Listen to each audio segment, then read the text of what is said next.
काफिले वालों, तुमने इतना भी नहीं समझे, लूटा है तुम्हें रहजमन ने रहबर के इशारे पर।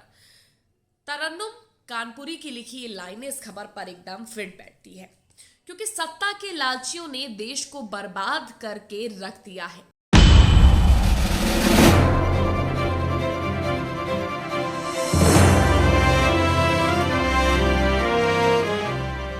भाईचारा तो लगता है जैसे देश में खत्म सा हो गया है। जी हाँ दोस्तों, ये बात बिल्कुल सच है, क्योंकि लगातार ऐसे मामले सामने आ रहे हैं जिसने बवंडर मचा कर रख दिया है। रामलला की प्राण प्रतिष्ठा के बाद तो लगता है माहौल ही बिगड़ गया है। हाल ही में महाराष्ट्र का मामला सामने आया था, जहां हिंदू मुस्लिम के नाम पर तनाव बढ़ गया था, और अब एमपी में हंगामा देखने को मिला है। लेकिन इस बार दोनों पक्ष हिंदू हैं। दरअसल इन दोनों सियासत के नाम पर लोगों को आपस में लड़वाया जा रहा है, कभी मंदिर के नाम पर तो कभी मूर्ति के नाम पर, जिसकी बानगी हम एमपी के उज्जैन में देखने को मिली। ये उज्जैन में जो मूर्ति तोड़ी जा रही है उसको लेकर अब बवंडर मच गया है। पुलिस प्रशासन के भी हाथ पांव फूल गए हैं। मीडिया रिपोर्ट्स की माने तो उज्जैन के माकडोन में दो पक्ष आमने सामने आ गए। विवाद सरदार वल्लभ भाई पटेल की मूर्ति उखाड़ कर तोड़ फोड़ करने पर हुआ। एक पक्ष के लोगों ने ट्रैक्टर चढ़ाकर मूर्ति गिरा दी, फिर रॉड और पत्थर मारकर मूर्ति में तोड़फोड़ की। इससे दूसरा पक्ष नाराज हो गया। दोनों पक्ष में पथराव हुआ और लाठियां चली।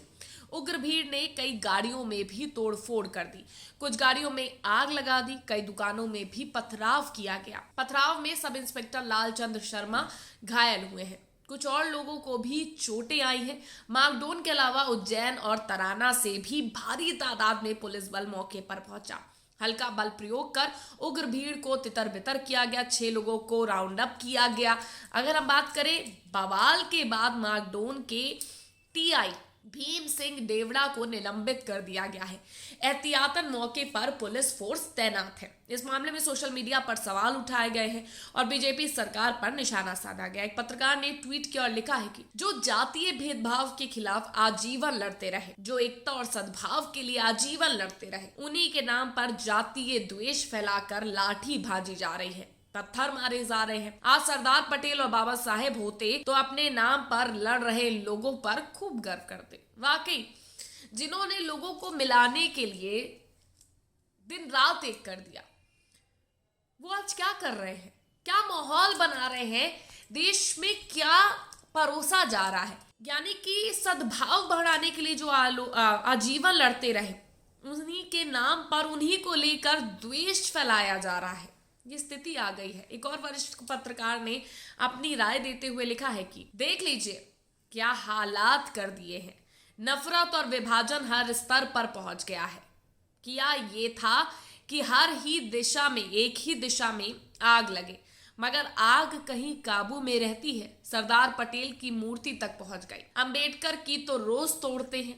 अब बदला नफरत विभाजन ने सरदार पटेल पर हमला करवा दिया है। यानी कि सीधे तौर पर लोग बोल रहे हैं कि जो आग लगी, लोग सोच रहे थे कि वो एक सिरे में ही चलती रहे, लेकिन आग कभी भी कोई भी रूप ले सकती है, कोई भी दिशा में मुड़ सकती है, और ये साबित हो रहा है। एक अन्य यूजर ने लिखा है कि यही राम राज्य है बीजेपी का। लोग इन्हीं मुद्दों में उलझे रहे और उन्हें राज करने में दिक्कत ना आए। समाज और राजनीति दोनों ही सड़ चुके हैं। इन सब पर भाषण देकर आप कुर्सी तो हथिया सकते हैं, लेकिन बदलाव की कोई गुंजाइश नहीं है। बीजेपी का राम राज्य का असली चेहरा आपके सामने है कि किस तरह से लोगों में नफरत बढ़ती जा रही है। लोग आपसी भाईचारा, आपसी प्रेम छोड़कर एक दूसरे से लड़ रहे हैं, एक दूसरे को नीचे गिराने की कोशिश कर रहे हैं। सद्भाव तो मानो खत्म ही हो गया है। इन चीजों पर आपकी क्या राय, कमेंट करके जरूर बताइएगा। वीडियो को लाइक और शेयर करना मत भूलिएगा।